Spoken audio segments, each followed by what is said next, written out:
Let's talk about capital. You say a common mistake that ensnares people is following the traditional financial investment plan that calls for people to work hard, serve patients, save money, turn the wealth over to a financial advisor or Wall Street, and hope for the best. Sound risky? It is, but it's easy. I say it's the easy button to poor investing. How do you like that one? Yeah, exactly. So, I mean, we talk about this all the time in Freedom Founders, and that's one piece I just love so much too, because we all think the same. So, how do people overcome this? Because you're dealing with this all the time, right? All the doctors that are coming into Freedom Founders, they're very used to being part of the traditional, not so much the alternative investments. Yeah, it's an indoctrination, Greg, is what it is. There's a lot of indoctrination that's gone on in this country in a lot of respects, but this is certainly one of them. Yeah. In the quote, financial quote, air quotes, retirement planning. I kind of hate the whole word itself, but that's what it's called. What's your retirement plan look like? Well, you grow up in this arena where all the advice around you when you're going through school, and I remember when I was getting ready to graduate dental school, there were the area kind of noted dental CPAs. I'm not putting them down because I know some very good CPAs that work with dentists, but again, most of them give advice like this. Hey doc, the doctor or the business owner first complains about what? I'm finally making money and I'm paying too much tax. So I need to find a good CPA, right? So you go to the CPA and you say, Mr. or Mrs. CPA, how can you help me lower my taxes? And they'll say, got just the thing for you. We'll do a 401k or an IRA or some tax deferral mechanism is what I call it. And then you've locked your money up in this thing where you're getting a tax deduction that year. Yeah, wonderful. That's what everybody wants, right? But they're missing the whole point. You've got to control the business of your money just like you control the business of your business. And most people advocate that because they've been told it's too complex. You need someone else to take care of this for you. So do these tax deferral plans. Give your money over here to some administrator, some money manager who will invest it, in Wall Street, and we'll have it all ready for you when you're ready to quote retire. Doesn't work out. Never works out. Never works out. Most of the people I know that have done that plan and they've worked hard, they've made a lot of money, and maybe even saved quote a lot of money. Their money's never been working for them. It goes through the ups and downs, as you and I both know, of the Wall Street cycles. And there's big bull runs, and then bam, about the time somebody's ready to sell or practice. I saw this many times in 2000. We'll go back several cycles, but in .com or 2008, I knew doctors who had just recently sold their practice, and all of a sudden their retirement plan, their money, their capital on Wall Street, took a hit of 40-50%. And guess what? They sold the practice. Now they got to go back and find a job working for somebody else because they're not going to typically start up another practice at age 65. They got to go work. Got to go back to work because they never took the time, made the effort, and it is effort. There's no easy here. Made the effort to learn how to get their money working for them, and that's what we love in alternatives, which is what we talk about all the time. Is you actually have the ability to have some control over what you're investing in, and you can still diversify, but you're diversifying into things in arenas that you have a lot more control. And you don't have that volatility that Wall Street brings to the world. Well, and I think that's a big number one word is control. I mean, if I put my money into the stock market, I'm just for the ride. That's about all I can do. I'm not going to get any more information than anybody else has that's out there. Whereas the other side, when we're in the real estate sector, we've got a lot more control of what's going to happen. Not going to disappear overnight either. So even if the values go down, we still can get our rents on all of that stuff. Exactly. Here's another interesting thing that kind of goes along with this. You say, note that the freedom number is not an accumulation number as espoused by the traditional financial planning model. So one is, I tell everybody what a freedom number is. And then what do you mean it's not an accumulation number? What's that mean? So yeah, the freedom number, Greg, is the monthly cash flow revenue that one needs to provide for their lifestyle. I call it the burn rate. What's it take for you to manage your household and mortgage payments and car payments and kids and schools and utilities? What is that? What is that per month? And monthly is the best way to look at it. We can still annualize it, but monthly is the way people live their lives. So what's that monthly burn rate look like? And if you get that dialed in, you know what that looks like. And again, it will change, as you go through life. It can maybe go up some during the raising your kids, but it can go down again. But again, what's that number look like? And if you really get that dialed in, you're conscientious about it, then investing your capital in investments that actually will provide revenue, cash flow. Now you've got something to work towards, to triangulate towards, instead of what Wall Street says is, look, work hard, save your money, put it, typically over somewhere in Wall Street, retirement accounts or not, and just stack up as much as you can, doctor, stack it up. The problem with that, that's called accumulation. Try to get, a couple $1 million or $3 or $4 million. And now we have people that come to Freedom Founders, and when I ask them, I say, most of them have financial advisors, right? And I say, well, what does your financial advisor tell you about, your ability to retire when you want to retire? And most of them, it's anywhere from $6 to $10 million. Well, nice target to have. But most people that are working in trading time for dollars, I don't care what their income level is, their dollar per hour in earning capacity, because of the way taxes work in this country, getting to an accumulation number of $6, $8, or $10 million is not going to be viable for most people, because they're missing so many opportunities, a way to work their money, leveraging opportunities. It's not going to happen. So most of them stay on that hamster wheel way longer than they have to, because they've been kind of told a lie, misinformed about accumulation versus a freedom number, when you actually learn to invest your capital into assets that produce recurring, predictable, sustainable capital, and is also indexed to inflation, which that cost of living is going to eat people up. Now you've got something, it's a target, and now you get there, and we call that in Freedom Founders free for life. When you hit that number, you're free for life. Doesn't mean you have to stop working. No, it means you've got more choices than you ever thought before, and that's when people really start living their life. That's what's really cool. Right. Yeah. So it's not how much you accumulate again. It's what do you get in cash flow. That's the most important number. That has been a huge lesson for me in Freedom Founders, and really thinking about that. So that's really been beneficial. All right. Let's talk a little bit more capital. This is one of my most favorite subjects here. Capital assets acquisitions allows for financial leverage, the ability to acquire more assets using other people's money. This is a key wealth builder. So this also kind of goes along with our good debt, bad debt conversation, right? And I mean, I'm having these conversations every single day with investors. And you've got the people that are afraid of debt, right? Oh, I've got everything paid off. And again, nothing wrong with that. It's whatever makes you sleep at night, but you're missing out on a humongous amount of opportunity that's out there. So I know you've used leverage. Talk to us about, and that's what I don't even like. In fact, I learned that in Freedom Founders too. I don't even like to call it debt. It's really leverage is what it is. It's debt if it's bad debt.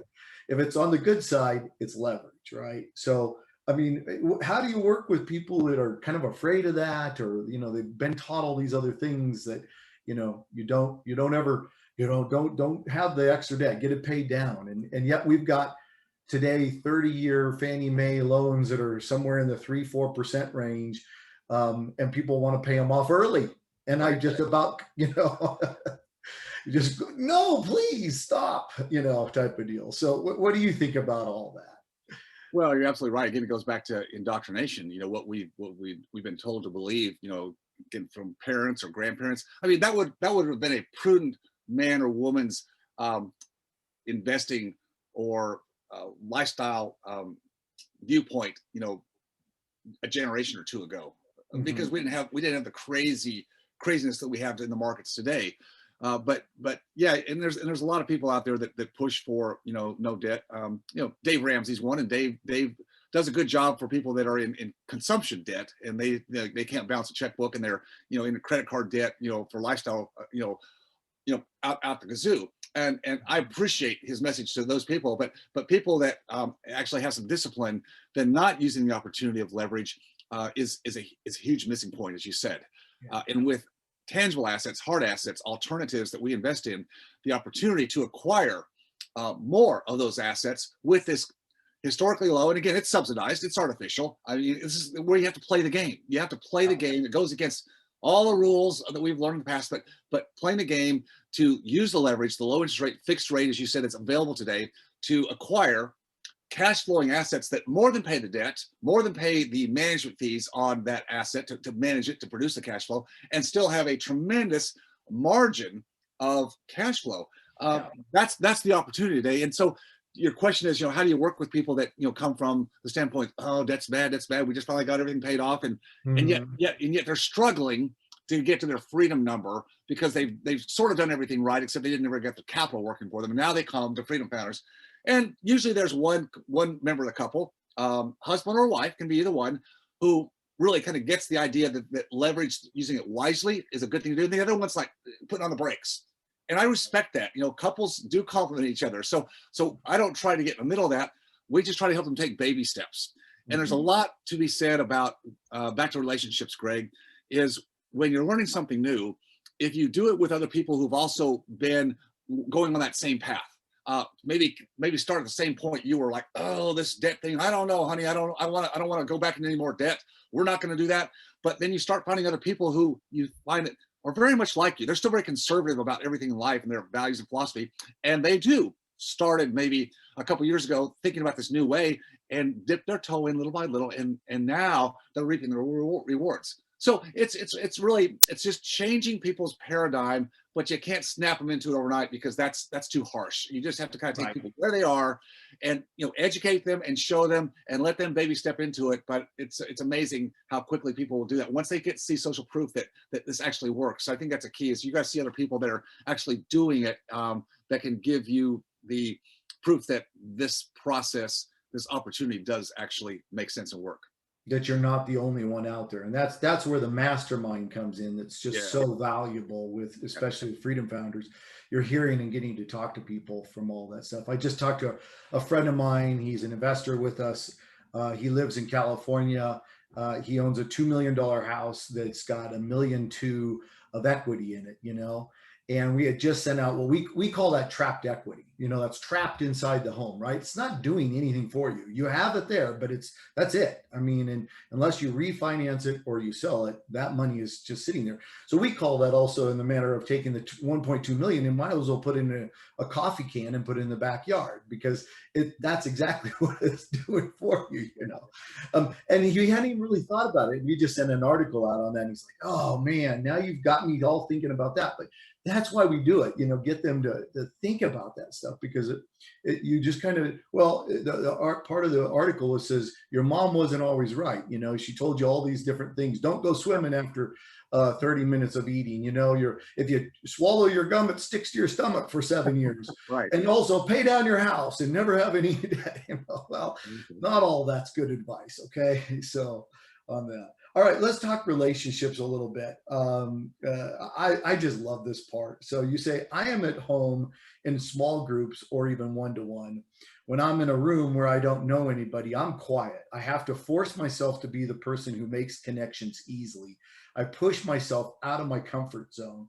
And not in that same part, but a little bit later, you say, people wear me out. David, I can just so relate with you there.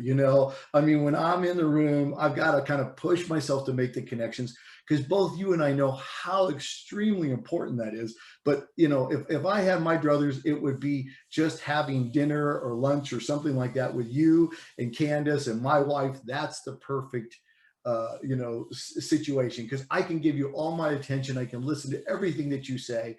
And I'm not distracted. So I know a lot of other people, face this. So tell us a little bit about, where you kind of come through all this, and you understand how important the connections are. Yeah. So when I say people wear me out, yeah, generally, large groups of people where, again, I'm not talking about people that are not good people, Right, right. but I guess the topics of conversation that interest me and interest, a general group of people who are fine people and they're talking about the things that are important in their lives. And I get all that. They're not going to typically be the topics that I'm interested in. So being in that midst and having to, quote, make what I would call small talk, is very difficult for me, just not good. So that would wear me out to have to do that for a very long period of time. I'd rather sit in the back of the room and at a table by myself and see if anybody wanders over. And if they seem to be someone to talk to, then, like as you said, I enjoy that much more, having a one-to-one. But just being in a general room where there's just not really any focal point or direction, it's just real hard for me to do. So, but I get it. I have a lot of energy as you know, when I'm with people where we are having topics of conversation that we all believe are important, right? And I'm so very I do passionate decide about there, and I can do that for days on end. So Yeah. it's introvert extrovert, and Yeah. neither aspect is right or wrong. We got about 50-50 in this country, and some are kind of, you know, ambidextrous. They go between the two. So like having this conversation with you right now. I mean, you can tell I enjoy this because I'm just such a believer of, you know, the missing frameworks that a lot of people have in life, and I had to figure out. I just get excited about that. I like to talk about it because I really want to see other people have the opportunities that I've struggled, you know, in many cases to find. But yeah, put me in a room where they're just talking about other stuff that just, you know, I don't have, I don't have time or energy for it. You know, I'd rather go read a book, you know, that kind of thing. Yeah. I understand. I completely get it. And there's certain times, like you said, you're completely energized by it all, but then there's other times that's just the way we are. And so, you know, that's the way that it works on all that. I know both you and I have been to the strategic coach, Dan Sullivan, who's a very interesting man who runs the whole thing, very big visionary, big thinker, right?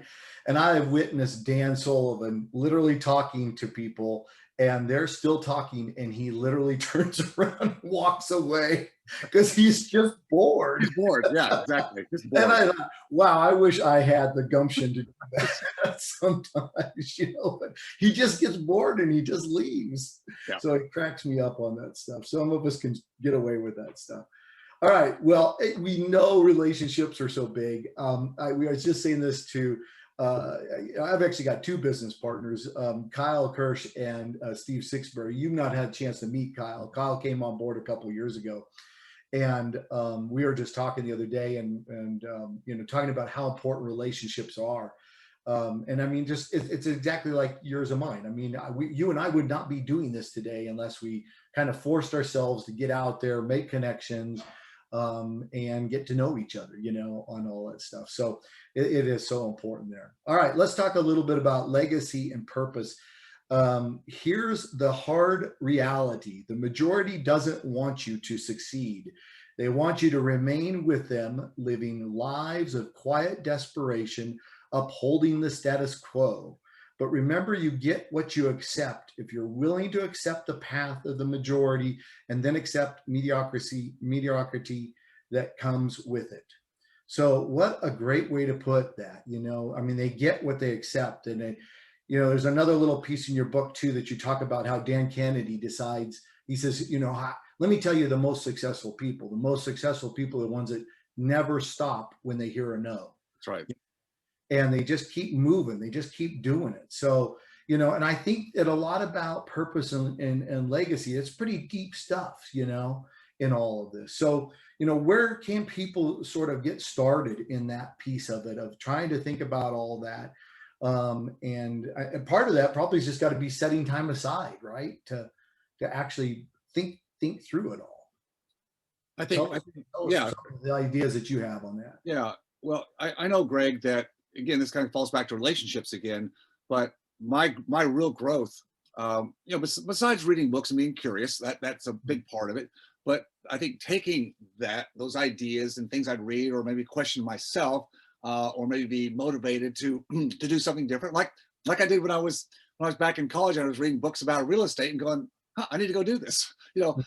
But then you got to find the people that can help you, give you some clarity, and maybe have already gone down that path that can speed it up. So I think you got to use both. You've got to find the right people. I would say, if you're in a place right now in life where maybe things are good, you're treading water. I mean, you're not like, you know, falling down, but you also realize that just doing the same thing you've been doing for the last 5, 10, 15, 20 years, you know, doing that for another 5, 10, or 15 years, it's not going to probably move the needle much. And you're probably right. So you got to change your environment. Changing your environment, again, comes down to what you're reading, what you're listening to. Don't, you know, get off the social media, get off the news media today. It's craziness, and find people that are living a different life. The ones who are not living what I call an average life, or following the majority. People are too worried today about fitting in. I think way too much. We all want to be liked. We want people to, and I have some of that in me. I grant you, but I've learned through people like Dan Kennedy and others, Dan Sullivan, that if you're going to have a life where it can be a more exceptional life, and again, I'm not talking about materialism. I'm talking about where you actually can have impact, because when you get on that Maslow's hierarchy, that self-actualization, which I call today, significance, meaning, purpose, impact, legacy, to actually get some more focus on that, you can't do like everybody else is doing, because most of the people in the world today, and even a blessed country like the USA, many are just one tragic life event from like being sort of broke, right, or don't have enough to cover it, And how can you live a life of freedom? How can you expand your horizons? How can you think differently when every day you wake up and it's like, you keep your fingers crossed that the transmission doesn't go out or something of that nature, and that's like a oppression. But why does that happen?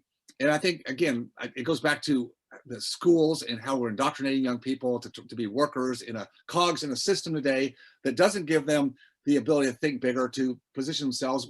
We're enabling a whole generations of people to be kind of victims and be dependent on the government or dependent on trade associations or whatever to carry the day. And you cannot afford to put your future and the impact you want to have in other people's hands. You can't. You got to find the right people to partner with and have synergy, but it's typically not the people that you're doing it with right now. Governments, trade associations, lobbying groups, they've all got an agenda. And it's not first and foremost looking out for you. It's what they're looking out for. And if you get anything out of it, then good for you. But it's few and far between. Yeah, and again, that's the power of the mastermind, right? Get with other like-minded people that are kind of moving in the same direction, and you guys will. It just becomes, 2 + 2 is not 4; it's 10 at that point. Right. So, all right. So, how do you want readers to use your book? How can they get the most out of it? It's a book that was written for really all generations. That, as you said earlier, this is from principles that I've learned in my life, and we certainly teach in Freedom Founders. But I want people to use it as a book for them to, number one, challenge their thinking, their belief system up to now, and realize that a lot of the things that we all have been led to believe are not factual. They're not truthful. So how can you challenge yourself on some of your beliefs and some of the ways you're doing and living life right now that can start open doors for you? You have to be willing to get a little bit uncomfortable, to take some steps that may be seeming to you right now a little bit risky. But again, if you find through relationships the right people who have already also done some of those things, and you can see, they can give you some caveats or some things to look for when you are going to step outside that comfort zone that's held you back all these years. That's how I want people to use the book. There's, as you said, I put a lot of real stories in there because I think we all learn through stories. We're going to take some frameworks, but actually see, how did it change other people's lives? Because we see ourselves through other people's stories. And that's why relationships and mastermind groups and that kind of thing are really important, because you get to see yourself through other people and go, I'm not so different than that person or that couple. We're not that different. They're not like genius people and they're so smart or they were just gifted. No, we're very much the same. It's just maybe the environment I've kept myself in all these years because I wanted safety of the crowds and safety of the majority. It's really been holding me back. I want people to learn to think differently and to challenge those beliefs so they can live a life with more freedom and potentially have more impact wherever they want to have that impact. Yep. Good stuff. Good stuff on all that. Yeah. And I mean, if anybody ever, I'm sure people look at Freedom Founders sometimes when they're going to come to be part of the group, and it's scary, right? It's scary at the beginning. But yet we are all just, we all put our pants on exactly the same way. I might know something more than you do on something, but you know something more than I do on, and that's the beauty of putting it all together. So, all right, well, you're going to get this question. What's your next, right? You got to answer that since you've been helping everybody else with all this. What's your next at this point of the game? Well, I found myself over the last number of years, Freedom Founders started when I left my practice and created some space in my life to figure out what gave me energy, and it's formed organically, and it's been fun. And I love teaching financial principles. I love talking about real estate and alternatives because that's what set me free, and it set so many other people free. But I found myself, Greg, like the last few years, even though that's a core component, and I love that stuff, I found myself just um, professing what I believe in at even like a higher level. That's why the book, I have the different freedom assets. It's not just capital investment. That's a piece of it. But I realize that there's these other pieces. And so I think for me, my next is going to continue to evolve, and I want to continue to profess what I believe in through different media channels.